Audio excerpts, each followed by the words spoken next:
భార్య మీద కూడా ఒక కవిత రాయరాదు? ఒక 2 నిమిషాలు ఆగు, రాసిన పెడతా. ఇగో భార్య మీద కవిత రాసిండే. ఒకసారి వినబెట్టు.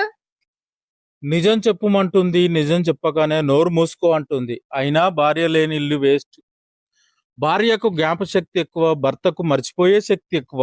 అందుకే సంసారం ఇంతకాలం నడుస్తుంది. అయినా భార్య లేని ఇల్లు వేస్ట్. ఇంట్లో గడియారం సమయాన్ని చూపెడుతుంది, క్యాలెండర్ తేదీని చూపెడుతుంది. భార్య మాత్రం భర్త తప్పులనే చూపెడుతుంది. అయినా భార్య లేని ఇల్లు వేస్ట్. భర్త చేసిన మంచి పనులు ఇసుకపై రాసిన అక్షరాలు, చిన్న తప్పు మాత్రం శిలపై చెక్కిన శాసనం. అయినా భార్య లేని ఇల్లు వేస్ట్. రాజులు రాజ్యాలు ఏలిరి, వీరులు యుద్ధాలు గెలిచిరి, కానీ భార్యతో వాదించి గెలిచిన భర్త మాత్రం చరిత్రలోనే చూడలేదు. అయినా భార్య లేని ఇల్లు వేస్ట్.